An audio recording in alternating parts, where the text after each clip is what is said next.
ये मेनका गांधी आगे चल रही हैं। सुल्तानपुर से, वाराणसी से प्रधानमंत्री नरेंद्र मोदी लगातार आगे चल रहे हैं। ये भी बड़ी खबर आती हुई, सुल्तानपुर से मेनका गांधी आगे, वाराणसी से प्रधानमंत्री नरेंद्र मोदी लगातार आगे चल रहे हैं। ये बहुत बड़ी खबर आ रही है।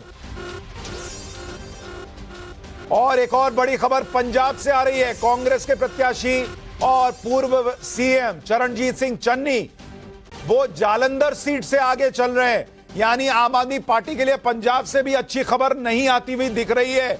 अवनिजेश अवस्थी जी, दिल्ली में आम आदमी पार्टी का सुपड़ा साफ होता दिख रहा है। पंजाब में अच्छी खबर नहीं है। क्या ये मैंडेट है कि केजरीवाल जी को जेल जाना चाहिए? अरे पंजाब में और दिल्ली में दोनों जगह जो है आम आदमी पार्टी का जो इस समय स्थिति आप दिखा रहे हैं वो बहुत बढ़िया है। उसको जहां उनकी जगह थी वहां पे दिखाई देगी, जनता उनको वही जगह दिखाई दे रही। दिल्ली में 7 सीटों पर बीजेपी आगे, और मैं आपको बता दूं 50% और सुनिए बोलते बोलते अभी बड़ी खबर आ गई है भैया। मनोज तिवारी दिल्ली में पीछे हो गए हैं। पहली बार दिल्ली की 7 सीटों में एक सीट जहां बीजेपी पीछे हुई है, और वो एक सीट है मनोज तिवारी की। मनोज तिवारी अभी रुझानों में पीछे हो गए हैं, कन्हैया कुमार आगे हो गए हैं। तो ये क्या उलटफेर के संकेत हैं? अब ये बड़ा सवाल है। और अगर भी वहां पर आम आदमी पार्टी और कांग्रेस जीतते हैं तो भी मैंडेट माना जाएगा केजरीवाल को लेकर या नहीं, इस पर आगे बात करूंगा। लेकिन एक और खबर आ रही है मिर्जापुर से। क्या खबर है जरा? अनुप्रिया पटेल मिर्जापुर से आगे हैं।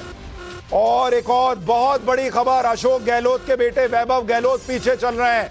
अगर आप देखिए ये बड़ी खबरें, पश्चिम बंगाल में 40 सीटों के रुझान, बीजेपी 25 पर आगे, बीजेपी 25 पर आगे, टीएमसी 14। यानी बीजेपी का जो परफॉर्मेंस था पिछली बार, टीएमसी उससे भी नीचे आ गई है। परफॉर्मेंस जो है ऐसा लग रहा है स्वैप हो रहा है। जहां टीएमसी थी वहां बीजेपी जाती दिख रही है, जहां बीजेपी थी वहां से और कम टीएमसी आती हुई दिख रही है। अभी बंगाल में हालांकि ये शुरुआती रुझान है, लेकिन इन रुझानों में बीजेपी को जबरदस्त बढ़त दिख रही है। एनडीए 307, इंडी अलायंस 143, 483 सीटों के रुझान आए हैं और अभी 60 सीटों के रुझान आने बचे हुए हैं। नवादा सीट पर सीपी ठाकुर के बेटे विवेक ठाकुर पीछे चल रहे हैं। यह बड़ी खबर आ रही है। नवादा सीट से सीपी ठाकुर के बेटे पीछे। गिरिराज सिंह बेगूसराय से, गिरिराज सिंह आगे चल रहे हैं। एक और बहुत बड़ी खबर, गिरिराज सिंह बेगूसराय की सीट से आगे चल रहे हैं। पिछली बार कन्हैया कुमार बेगूसराय से लड़े थे, गिरिराज सिंह ने उनको हराया था। इस बार गिरिराज सिंह को फिर से बेगूसराय से टिकट मिला और वो आगे चल रहे हैं। और यूपी के डिप्टी सीएम ब्रिजेश पाठक हमारे साथ जुड़ गए हैं। ब्रिजेश पाठक जी, बहुत स्वागत है आपका। यूपी में तो ऐसा लग रहा है बीजेपी की लहर चल रही है, शुरुआती रुझानों में बहुत आगे दिख रहे हैं आप लोग।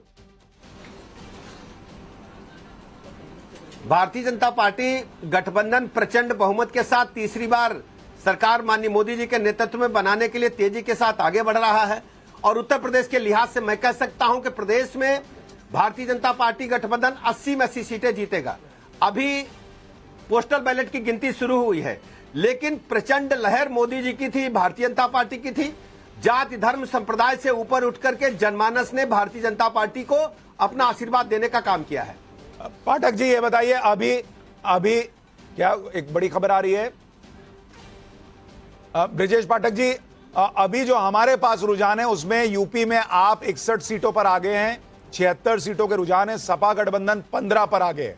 तो अगर 80 में से 80 नहीं मिली तो आप कहां पर देखते हैं आंकड़ा? अभी भाई साहब ये पोस्टल बैलेट की गिनती शुरू हुई है। थोड़ा सा इंतजार करिए, 1 घंटे बाद हम दोबारा आपसे बात करेंगे।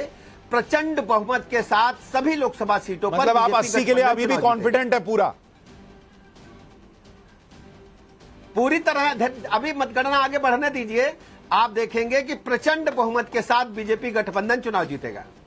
एक छोटा सवाल और, यूपी में क्या चला है ये बताइए।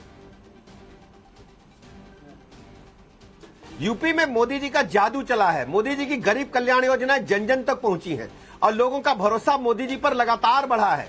लोगों का मानना है कि मोदी जी एक ऐसे नेता हैं जो उनके अभिभावक के रूप में उनके सुख दुख में हमेशा किसी न किसी प्रकार हाजिर रहते हैं। ठीक है पाठक, ब्रिजेश पाठक जी बहुत बहुत शुक्रिया। यूपी के उप मुख्यमंत्री को आप सुन रहे थे, मैं आपके पास दोबारा लौटूंगा। वो अभी भी कॉन्फिडेंट हैं कि भाई बीजेपी यूपी में 80 की 80 लोकसभा सीटें जीतेगी। तेलंगाना में बीजेपी 4, कांग्रेस 3 सीटों पर आगे, ये 8 सीटों के रुझान है। लेकिन उत्तर प्रदेश में 76 सीटों के रुझान, बीजेपी वहां पर 61 सीटों पर आगे। बंगाल में देखिए, बंगाल में अब 42 के 42 सीटों के रुझान आ गए हैं। बीजेपी 25 पर आगे है, टीएमसी 15, कांग्रेस गठबंधन 2 पर आगे है। और ये बताते बताते एनडीए 320 पर पहुंच गया है, इंडी गठबंधन 140 पर है। अभी 49 सीटों के रुझान आने बाकी हैं। अगर ये 49 पूरे भी एनडीए में जोड़ दें तो अभी 400 का आंकड़ा पूरा होता हुआ नहीं दिख रहा है एनडीए का। लेकिन ये अभी रुझान है, इसमें मामला इंडिया अलायंस की तरफ भी जा सकता है, एनडीए की तरफ भी जा सकता है, सीटें घट बढ़ सकती है, ये मान के चलिए। लेकिन सबसे बड़ा शुरुआती उलटफेर जो है वो बंगाल में दिख रहा है, जहां पर बीजेपी 26 सीटों पर आगे है और राजस्थान में 18 सीटों पर बीजेपी आगे, 4 पर कांग्रेस। ये 23 सीटों के रुझान है। यानी राजस्थान में जो कहा जा रहा था कि बड़ा नुकसान होगा बीजेपी को, वैसी तस्वीर दिख नहीं रही है। और एक और बड़ी खबर, तेलंगाना से बड़ी खबर, तेलंगाना में बीजेपी 9 सीट पर लीड कर रही है। ये एक वो राज्य जहां पर अभी ये अपडेट नहीं हुआ है, 8 सीटों का रुझान बता रहे हैं, लेकिन अभी अपडेट हो जाएगा। जो हमारे पास खबर है, तेलंगाना की 9 सीटों पर बीजेपी आगे हो गई है। तेलंगाना में कांग्रेस की सरकार और वहां पर बीजेपी 9 सीट पर आगे। यानी ईवीएम भी ठीक काम कर रहा है, डीएम भी ठीक काम कर रहा है, क्योंकि वहां सरकार कांग्रेस की है, मान के चलिए। छत्तीसगढ़ में बीजेपी सारी की सारी सीटों पर आगे चल रही है, वहां से बड़ी खबर आती हुई। और तमिलनाडु में आप देखिए, वहां पर लगातार डीएमके गठबंधन लीड में है, 24 सीटें, और एडीएमके 1 सीट पर, वहां 25 सीटों के रुझान है, 39 सीटें हैं वहां पर। मणिपुर से बड़ी खबर, 2 सीटें, दोनों पर बीजेपी आगे, क्योंकि मणिपुर का मुद्दा विपक्ष ने बहुत उठाया। लेकिन बड़ी खबर यह आ रही है कि मणिपुर की दोनों सीटों पर बीजेपी इस वक्त आगे चल रही है। और ममता बनर्जी के भतीजे Abhishek Banerjee diamond harbour seat से लगातार आगे चल रहे हैं, यह भी हमें बताया जा रहा है। यानी टीएमसी के लिए कम से कम वहां से एक बुरी खबर नहीं आ रही है। बैरकपुर से अर्जुन सिंह आगे चल रहे हैं। हालांकि अर्जुन सिंह को टिकट दिए जाने का कई लोगों ने विरोध किया था, लेकिन अर्जुन सिंह बैरकपुर से आगे चल रहे हैं। मुर्शिदाबाद से मोहम्मद सलीम वो आगे चल रहे हैं। लेफ्ट के नेता मोहम्मद सलीम ने बड़ा हंगामा भी किया था कि भाई उनके पोलिंग एजेंट को आगे अंदर नहीं जाने दिया जा रहा है। अमेठी से स्मृति ईरानी लगातार आगे चल रही हैं। अमित, आप तो अमेठी गए थे, अमेठी में बड़ी लड़ाई बताई गई थी, लेकिन स्मृति ईरानी ने लगातार लीड ले रखी है। देखिए, पिछली बार भी बहुत बड़े मार्जिन से एक मिनट, एक और बड़ी खबर आ गई है। कंगना रनौत मंडी सीट से 10,000 वोट से आगे चल रही हैं। यानी कंगना रनौत ने बड़ी बढ़त बनाने की शुरुआत कर दी है। अब अमित बताइए अमेठी का हाल। देखिए, अमेठी पहले से भी ट्रेडिशनली अगर देखिए कांग्रेस की सीट रही है और पिछले बार भी बहुत बड़ी बहुमत से, कोई 2 लाख या लाख से नहीं जीती थी, करीब 50,000 वोट से जीती थी। इस बार भी मुकाबला कड़ा है। केएल शर्मा चुनाव लड़ेंगे, लेकिन मुझे लगता है कि नजदीकी मुकाबला होगा, लेकिन बढ़त जो है वो स्मृति ईरानी, क्योंकि स्मृति ईरानी ने लगातार वहां काम किया है, वो लगातार वहां पर रही है।